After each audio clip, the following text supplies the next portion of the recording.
Gold, trusted gold buyers. మీరు తాకట్టు పెట్టిన బంగారాన్ని విడిపించి ఈ రోజు ఉన్న మార్కెట్ ధరకు కొనబడను.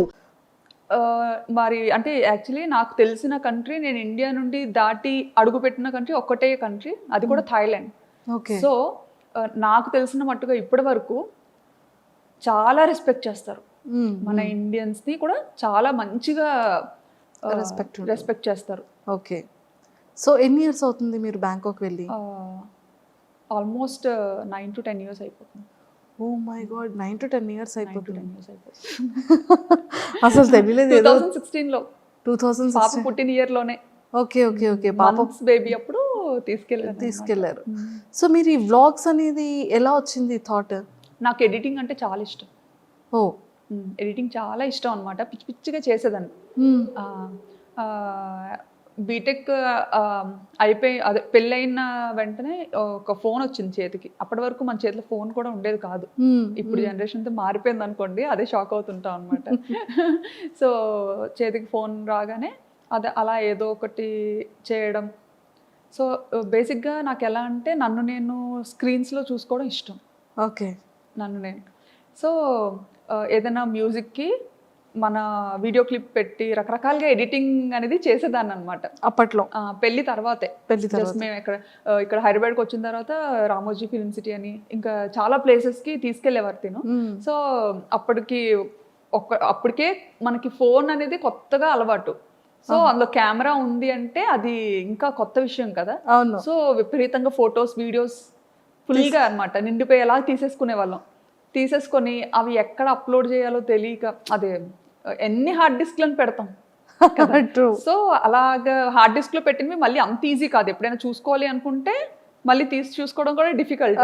సో మేము అప్పుడు ఒక థాట్ వచ్చింది అనమాట. అది మా హస్బెండ్ ఇలా ఎందుకు యూట్యూబ్లో ఒక అకౌంట్ ఉంటుంది, దానికి నువ్వు పెట్టేయాల్సినవన్నీ పెట్టేసి ప్రైవేట్లో ఉంచేసుకుంటే సరిపోతుంది, ఎవరికి కనపడదు కూడా, మనకి మెమరీ కూడా మంచిగా సేవ్ అవుతుంది, నచ్చినప్పుడు డిలీట్ చేసుకోవచ్చు అని చెప్పి ఫస్ట్ థాట్ అది.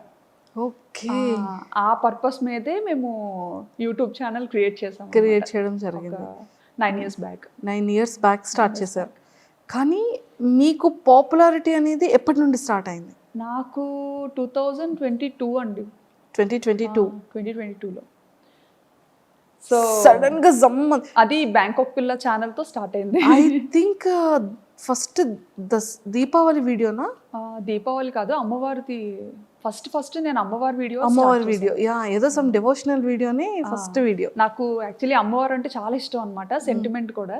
సో అంటే ఇది వరకు పెట్టిన ఛానల్స్ అన్నీ జస్ట్ నార్మల్ ఏదో మన ఈ మెమరీ ఇష్యూస్ కోసం పెట్టింది అనమాట.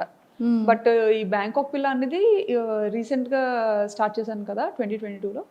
సో అదేంటంటే కొంచెం మంచిగా ఎడిటింగ్ చెయ్యాలి, కొంచెం నలుగురు చూడాలి వీడియోస్ని పబ్లిక్ చెయ్యాలి అన్న కాన్సెప్ట్తో చేశానమాట. సో అలా స్టార్ట్ చేసినప్పుడు ఖచ్చితంగా దేవుడితో స్టార్ట్ చేద్దాము డెవోషనల్గా అని చెప్పి అమ్మవారిని చూపించాను అనమాట. అక్కడ దసరా ఉత్సవాలు చాలా బాగా జరుగుతాయి. దసరా ట్రూ. అదే మీది ఫస్ట్ వీడియో నేను చూసాను. అంటే స్టార్టింగ్ మీది సెకండ్ థర్డ్ వీడియో నుంచి మీరు ట్రెండింగ్ స్టార్ట్ అయింది మీది. అవును. విత్ ఇన్ ఫ్యూ వీడియోస్లోనే మీరు జనాలకి వచ్చేసారు. అసలు దీని ప్రీవియస్ ఏంటేంటి వీడియోస్ చేశారు అని చూస్తే ఫస్ట్ది ఐ థింక్ దీపావళి అనుకున్నా. అసలు మీకు బ్యాంకాక్ పిల్లగానే నేను తెలుసు, కానీ అంతకు ముందు నేను స్టైలిష్ తింగర్బుచ్చి. ఓ, స్టైలిష్ తింగర్బుచ్చి మీరేనా? నేనే. ఓకే, అది కూడా ఫాలో. ఓ ట్రూ కరెక్ట్. సో అది కరెక్ట్గా ఈ బ్యాంకాక్ పిల్ల కన్నా ముందు స్టార్ట్ చేశాను అనమాట, స్టైలిష్ తింగర్బుచ్చి అని చేశాను. కానీ అది చాలా కష్టపడ్డా, దానికి చాలా ఖర్చు పెట్టించా మా హస్బెండ్తో. అయ్యయ్యో, చాలా ఖర్చు పెట్టించా. ఇంకా అది కూడా మా ఫ్రెండ్స్ అండ్ ఇంట్లో ఫ్యామిలీ మెంబర్స్ వాళ్ళు చెప్తేనే అది కూడా చేశారు. యుఎస్లో ఒక వదిన ఉంటారనమాట, వర్మగారు వాళ్ళ చిన్న సిస్టర్. సో ఆవిడ ఒకసారి వస్తూ రిపీట్గా చూస్తూ ఉంటారు కదా, మనం పెట్టిన వీడియోస్ ఏంటంటే అన్లిస్టెడ్లో పెట్టి జస్ట్ మనకి ఇష్టమైన వాళ్ళకి షేర్ చేస్తేనే వాళ్ళే చూడగలుగుతారు, ఇంకెవరు చూడలేరు. సో అలా షేర్ చేస్తున్న టైంలో వదిన ఇండియా వచ్చినప్పుడు, శ్రావణి నీకు యూట్యూబ్ రెవెన్యూ జనరేట్ అవుతుందా అన్నట్టుగా అడిగారు అనమాట. ఓకే. అడిగితే రెవెన్యూ ఏంటి అని, మామూలుగా యూట్యూబ్ అనేది యుఎస్ బేస్డ్ కంపెనీ.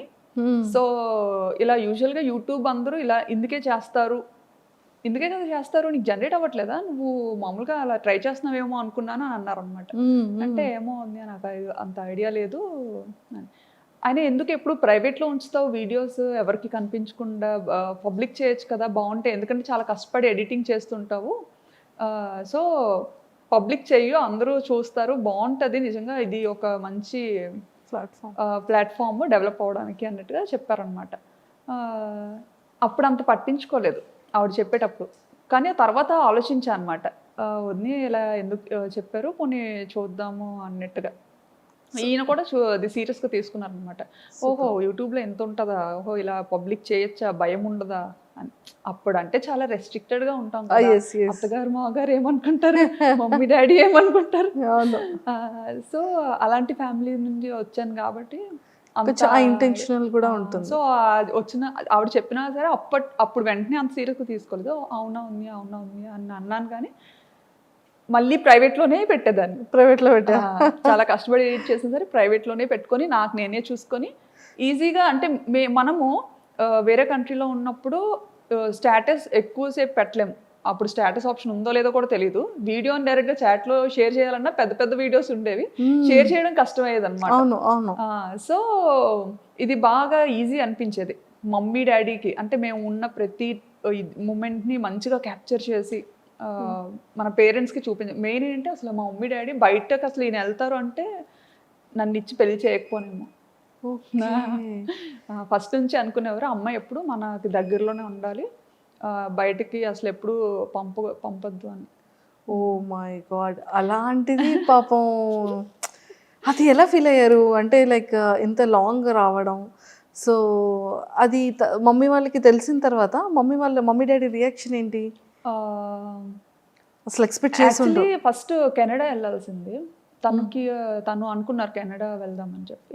కెనడా అదే టైంలో తైవాన్ నుండి వచ్చింది ఆపర్చునిటీ దానికి, అండ్ సింగపూర్, తర్వాత థాయిలాండ్. ఓకే.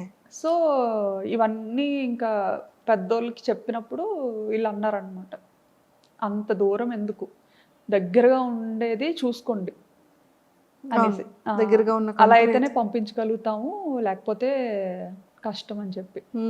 సో ఇంకా అవన్నీ ఆపుకొని ఇంకా అన్నీ చూసుకున్నారు, ఏ ప్లేసెస్ బాగుంటాయి, ఎక్కడ లైఫ్ స్టైల్ బాగుంటుంది అనేది కొంచెం ఆయన అంతా చూసుకున్నారు అనమాట. నాకైతే అస్సలు ఏం లేదులేండి. బ్యాంకాక్ అంటే బ్యాంకాక్ ఏదో మూవీలో చూసాను, అదేనా మీరు కూడా?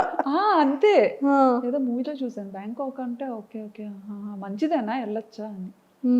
వెళ్ళొచ్చా అంటే ఇంకా ఈయన అదేం కాదులే, వెళ్ళి చూద్దాం, బాగుంటే ఉండొచ్చు, లేదంటే రిటర్న్ అయిపోవచ్చు అని చెప్పి, సో ఆ థాట్ మీద థాయిలాండ్కి ఫిక్స్ అయ్యామన్నమాట. ఫిక్స్ అయ్యారు.